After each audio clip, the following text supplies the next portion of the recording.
Hello friends, आज हम लोग डिस्कस करने वाले हैं गिटलैब के ट्यूटोरियल के बारे में। तो ज़रा समझेंगे हम कि गिटलैब क्या होता है, कैसे काम करता है और मार्केट में ये क्यों पॉपुलर हुआ। तो फाइनली अगर मैं बोलूँ कि आज हम लोग देखने वाले हैं गिटलैब का इंट्रोडक्शन। तो अगर आप डेवऑप्स, सॉफ्टवेयर डेवलपमेंट या आईटी में हो और आपने गिटहब और गिटलैब का नाम तो ज़रूर सुना ही होगा, लेकिन बहुत सारे लोग ऐसे हैं जो आज भी कंफ्यूज होते हैं कि गिट और गिटहब सेम है या अलग, और गिटलैब आखिर करता क्या है। क्या गिटलैब सिर्फ गिटहब का अल्टरनेटिव है या इसमें कुछ ऐसे पावरफुल फीचर हैं जो गिटहब से भी आगे हैं, और कंपनीज प्रोडक्शन एनवायरनमेंट में गिटलैब को कब चूज़ करती है। तो इस वीडियो में मैं आप लोगों को गिटलैब जीरो से समझाऊंगा। सबसे पहले गिट क्या है, गिटहब क्या है, उसके बाद गिटलैब को डीपली एक्सप्लोर करने वाले हैं। हम कंपेयर भी करेंगे कि गिटहब और गिटलैब में डिफरेंस क्या है, गिटलैब का कंपोनेंट क्या है, CI/CD कैसे काम करता है, प्रोडक्शन में कंपनीज इससे कैसे यूज़ कर रही हैं, और एंड में प्रैक्टिकल भी देखेंगे हम। तो अगर आप DevOps engineer, cloud engineer, Linux admin या सॉफ्टवेयर डेवलपर बनना चाहते हो तो ये वीडियो एंड तक जरूर देखिएगा, क्योंकि गिटलैब आज हर बड़ी IT कंपनीज में डेवऑप्स पाइपलाइन का एक इम्पॉर्टेंट पार्ट बन चुका है। तो सबसे पहले हम स्टार्ट करते हैं गिट से कि गिट क्या है, राइट। तो गिट एक डिस्ट्रीब्यूटेड वर्जन कंट्रोल सिस्टम है।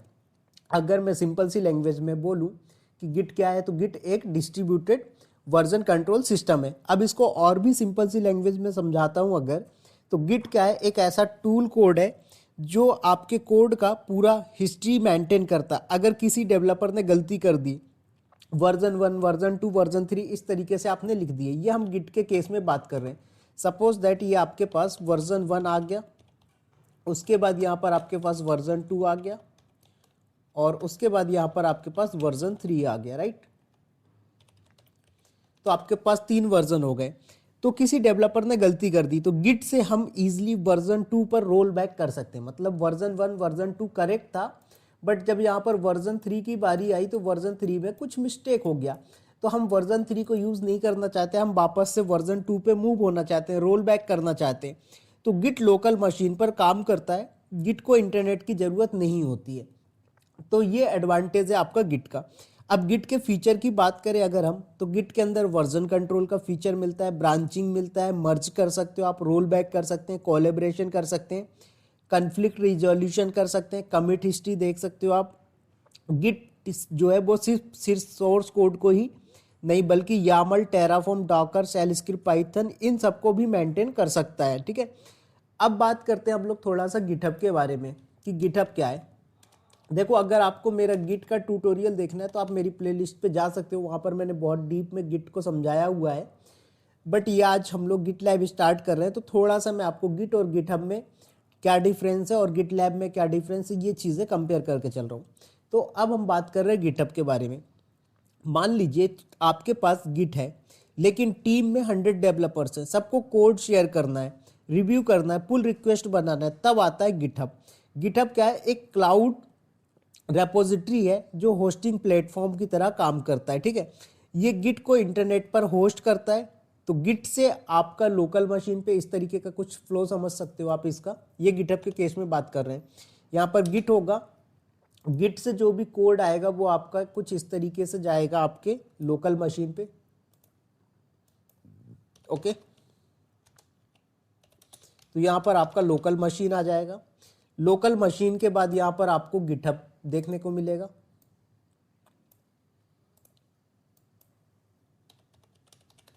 ओके। गिटहब के बाद आप यहाँ पर आएंगे तो ये क्लाउड स्टोरेज में जाके आपका डेटा स्टोर कर देगा। इस तरीके से आपका ये पूरा फ्लो चलेगा, ओके। चलिए, सो यहाँ पर ये सब हो गया। अब गिटहब के फीचर समझते हैं। तो गिटहब के फीचर्स क्या क्या हैं, आपको रिमोट रेपोजिटरी मिलता है, पुल रिक्वेस्ट कर सकते हो, कोड रिव्यू कर सकते हो, कुछ इशू है वो फाइंड आउट कर सकते हो, आप इसमें गिटहब एक्शन कर सकते हो, जैसे CI/CD चलाना है, उसके बाद कोलेब्रेशन कर सकते हो। तो ये आपका गिट और गिटहब था। अब मेजरली हमारा जो मेन पार्ट है वो है गिटलैब। तो हमें समझना है गिटलैब क्या है। तो मान लीजिए कि कंपनी सिर्फ कोड स्टोर करना नहीं चाहती, वो चाहती है डेवलपर कोड पुश करे ऑटोमेटिकली बिल्ड हो, टेस्टिंग हो, सिक्योरिटी स्कैन हो, डॉकर इमेज बने, कुबरनेटिस में डिप्लॉय हो, मॉनिटरिंग हो और फीडबैक मिले। तो ये सब एक ही प्लेटफॉर्म से आप कर सकते हो, इसलिए आपको यूज़ करना पड़ता है गिटलैब। तो गिटलैब एक कंप्लीट डेप्सेक ऑफ प्लेटफॉर्म है। क्या है? गिटलैब एक कंप्लीट डेप्सेक ऑप्स प्लेटफॉर्म है, सिर्फ गिट रेपोजिटरी नहीं है, ये पूरा software development life cycle manage करता है आपका। समझ में आए?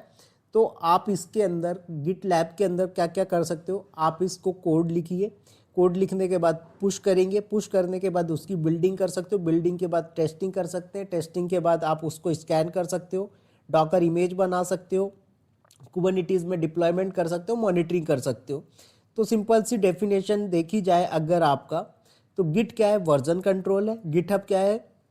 गिटहब आपका जो है वो गिट रेपोजिटरी होस्टिंग प्लेटफॉर्म हो गया। गिटलैब क्या? कंप्लीट डेवऑप्स प्लस डेप्सेकऑप्स प्लेटफॉर्म हो गया। अब एक रियल एग्जांपल समझते हैं। आप इमेजिन करो एक अमेजोन कंपनी जैसी वेबसाइट बना रही है, डेवलपर कोड लिखता है, गिट में कमिट करेगा, गिट लैब रेपोजिटरी के अंदर आएगा, CI/CD ऑटोमेटिकली रन होगा, वहाँ पर टेस्टिंग होगी कोड की, सिक्योरिटी स्कैन होगा, डॉकर की इमेज बिल्ड होगी, इमेज को पुश किया जाएगा, कुबरनेटिस में डिप्लॉयमेंट होगा और मॉनिटरिंग होगी, प्रोडक्शन लाइव में जाएंगे आप, तो ये पूरा कंप्लीट ऑटोमेशन जो है आपको गिट लैब में मिल जाएगा। तो गिट लैब देखा जाए तो कहीं ना कहीं आपको पूरा एंड टू एंड काम करने का फीचर्स वगैरह प्रोवाइड करवा के देता है। ठीक है, तो गिट लैब के अंदर जो भी फीचर्स है वो सब मिल जाएंगे। अब हम थोड़ा सा बात करते हैं कि गिट लैब के अंदर कौन कौन से कंपोनेंट होते हैं। तो देखिए गिट लैब के अंदर आपके जो कंपोनेंट्स है वो मैं आपको बता देता हूँ। नेक्स्ट पार्ट में हम लोग पूरा इसका इंस्टॉलेशन सेटअप सब कुछ करेंगे। तो देखिए यहाँ पर आपको रेपोजिटरी देखने को मिलती है गिट लैब के अंदर, ग्रुप्स का ऑप्शन मिलता है आपको इसके अंदर, प्रोजेक्ट्स का ऑप्शन मिलता है। हम बात करेंगे प्रोजेक्ट्स क्या होते हैं, कैसे बनाते हैं। उसके बाद इसी के अंदर आपको ब्रांचेस का ऑप्शन मिल जाता है। उसके बाद आपको मर्ज रिक्वेस्ट का ऑप्शन मिल जाएगा। उसके बाद आएंगे आप यहाँ पर, तो यहाँ पर आपको इशूज़ जो भी हैं वो आपको मिल जाएंगे। उसके बाद विकी का ऑप्शन मिल जाएगा। उसके बाद आप आएंगे यहाँ पर तो स्निपेट का ऑप्शन मिल जाएगा। उसके बाद यहाँ पर आएंगे आप तो रनर का ऑप्शन मिल जाएगा। देन उसके बाद यहाँ पर पाइपलाइंस मिल सकते हैं आप लोग अगर पाइपलाइन बनाना चाहते हो। जॉब्स का फीचर मिलता है आपको यहाँ पर। उसके बाद इसी के अंदर आपको कंटेनर रजिस्ट्री मिल जाता है। उसके बाद इसी के अंदर आपको पैकेज रजिस्ट्री मिल जाता है। ओके, उसके बाद और आएंगे तो आपको यहाँ पर सिक्योरिटी डैशबोर्ड मिलेगा। उसके बाद यहाँ पर आप आएंगे तो कुबरनेटिस इंटीग्रेशन मिल जाएगा आपको। उसके बाद यहाँ पर आएंगे तो आप मॉनिटरिंग भी कर सकते हैं। तो ये सारे फीचर्स मिल जाते हैं। ठीक है, तो नेक्स्ट पार्ट में हम लोग सब वन बाय वन करके डिस्कस करेंगे कि गिट लैब के अंदर रेपोजिटरी क्या होता है, कैसे काम करता है, ग्रुप्स क्या होते हैं, कैसे काम करते हैं, कैसे क्रिएट करते हैं। उसके बाद हम बात करेंगे कि प्रोजेक्ट्स क्या होते हैं, प्रोजेक्ट्स कैसे बनाते हैं। A to Z ये सारे कंपोनेंट कॉन्सेप्ट हम समझने वाले हैं। तो आई होप कि ये गिट लैब का इंट्रोडक्शन आप लोगों को समझ में आया होगा कि अगर आपको डेवऑप्स का एंड टू एंड सॉल्यूशन चाहिए या फिर डेप्सेक ऑप्स का आपको एंड टू एंड सॉल्यूशन चाहिए तो आप यूज़ कर सकते हैं गिट लैब, राइट। क्योंकि इसी के अंदर आपको इमेज बिल्ड करने का, टेस्ट करने का, डिप्लॉय करने का, पाइपलाइन क्रिएट करने का सारा वो फीचर्स मिल जाते हैं जो आप अलग अलग ओपन सोर्स टूल यूज़ करके करते हो। जैसे आपको अलग से डॉकर इंस्टॉल करना है, कुबरनेटिस इंस्टॉल करना है, फिर आपको क्लस्टर्स बनाने, डिप्लॉयमेंट करने, ये जब सब चीज़ें हैं ये आपको काफ़ी कॉम्प्लिकेटेड होती हैं। तो इन्हीं चीज़ों को आसान बनाने के लिए मार्केट में कौन आ गया?